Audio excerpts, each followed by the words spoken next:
मी हे निश्चित माझ्या वतीने नक्की सांगू शकतो.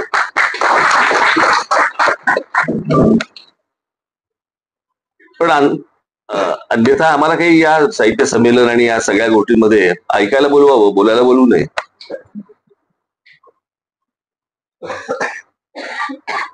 पण महाराष्ट्रातले साहित्यिक मी गेले अनेक वर्ष मी पाहत आलो, कवी पाहत आलो.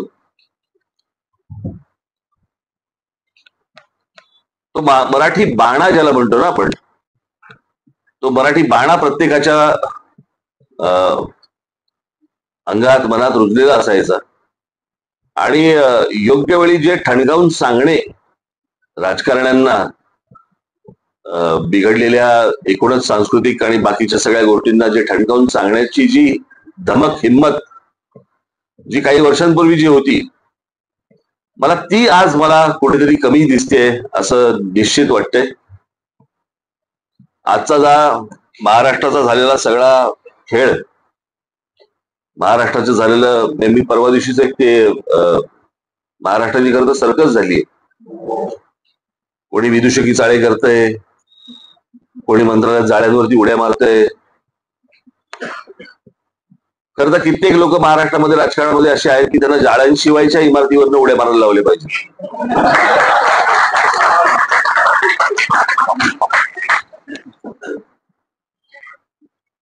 पण ज्या प्रकारची भाषा महाराष्ट्रामध्ये सध्या राजकारणामध्ये वापरली जाते किंवा ज्या प्रकारच्या गोष्टी कशाला काही दरबंद नाही अशा प्रकारच्या गोष्टी ज्या महाराष्ट्रामध्ये होत आहेत, तिथे त्यांना कान धरून त्यांना जमिनीवरती आणणं आणि त्यांना शिकवणं, समजवणं, सांगणं हे मला असं वाटतं तुमचं सगळ्यात मोठं कर्तव्य आहे असं मी मानतो.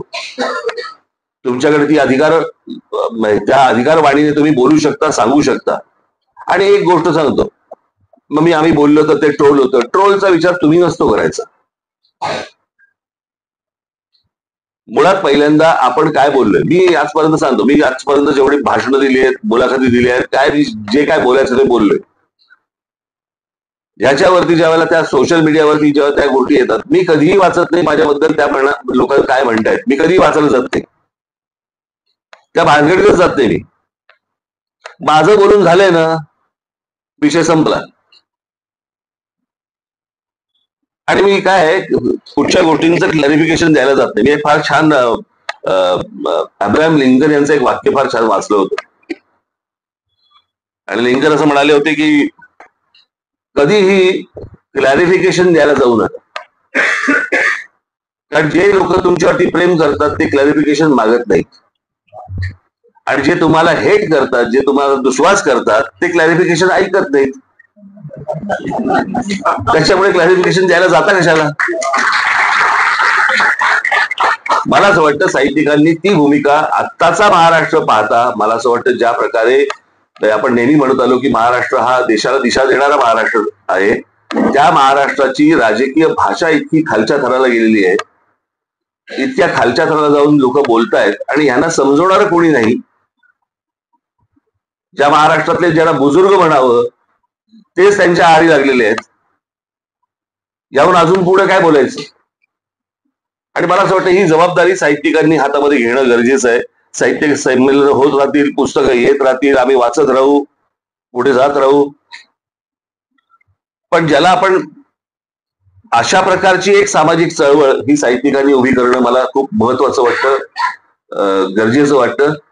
की या सगळ्या ह्याच्यामध्ये काय झालंय आता, की ज्या प्रकारची भाषा राजकारणामध्ये येत चाललेली आहे, भविष्यातली जी लहान लहान मुलं जी आहेत ज्यांना राजकारणामध्ये यायची इच्छा आहे त्यांना वाटते हे राजकारण, ही भाषा म्हणजे राजकारण. आणि आता काय झालंय की या सगळ्या ह्याच्यात हे सगळे चॅनलवाले यांनी खरं तर याचं म्हणजे महाराष्ट्राचं अधपतन होण्याचं सगळ्यात मोठं जर काही श्रेय कोणाला जात असेल तर ह्या लोकांना जातं. कारण जे लोक वाटेल ते बोलतात ते हे लोक दाखवतात. यांनी ज्या दिवशी दाखवायचं बंद करतील त्या दिवशी हे सगळं बंद होईल. पण मला असं वाटतं की या राजकारण्यांना कुठेतरी एक चार खडे बोल सुनावण्याचं काम साहित्यिकांनी भविष्यामध्ये करावं. साहित्य संमेलन होत राहतील, ह्या चळवळी होत राहतील, ज्याच्यासाठी आम्ही काय करायचंय एवढं फक्त तुम्ही सांगायचं असतं आणि आम्ही ते फक्त करायचं असतं. आज मला या कार्यक्रमाला इथे बोलवलं, मला बोधचिन्हाचं निवड करायला सांगितली. मी बाकीची जी बोधचिन्ह ज्यांची झाली होती त्यांची मी दिलगिरी व्यक्त करतो. त्यांना वाईट वाटू नये, कारण खूप होती हो. त्यातल्या त्यात महाराष्ट्राचं प्रतीक म्हणून मला असं वाटतं की एक राजमुद्रा आणि महाराष्ट्राचं पेन ही गोष्ट त्याच्यामध्ये यावी असं मला त्या बोधचिन्हात वाटलं.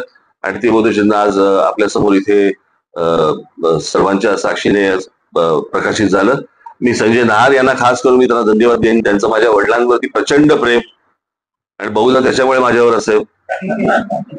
पण संजय, आपण एखाद्या गोष्टीची चळवळ उभी राहते, ती चळवळ नुसतीच उभी राहत नाही, माणूस चळवळायला लागतो. तसं संजय नहार हा स्वतः माणूस चळवळे आहे आणि त्याच्यातनं आज त्याची एक मोठी संस्था आज काश्मीर पासून अनेक ठिकाणी काम करते. मी संजय यांना पण मी मनपूर्वक धन्यवाद देईन, त्यांचे आभार मानेन की मला त्यांनी आजच्या या कार्यक्रमासाठी म्हणून ऐतिहासिक वास्तूमध्ये मला बोलवलं, त्याबद्दल मी त्यांचे आभार मानतो. सर्व साहित्यिकांनी मला इथे हसून स्वागत केलं, त्याबद्दल मी सर्वांचे मी आभार मानतो. आमच्याकडनं फार त्रास होणार नाही भविष्यामध्ये याची की तुम्हाला माझ्याकडनं खात्री देतो आणि आपण सर्वांची मी रजा घेतो. धन्यवाद. जय हिंद, जय महाराष्ट्र.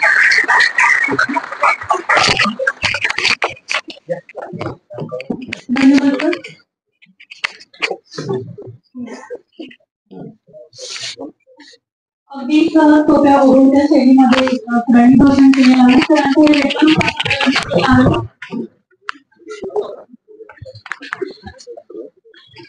मराठीची एक कविता मी तो सादर करते. काय आहे मराठी, कोणातरी विचारा काय आहे मराठी. पहाटे आलेली प्रसन्न जाग आहे मराठी, गदगदा मशालीची आग आहे मराठी, शिवभक्तांच्या गळ्यातील माळ आहे मराठी.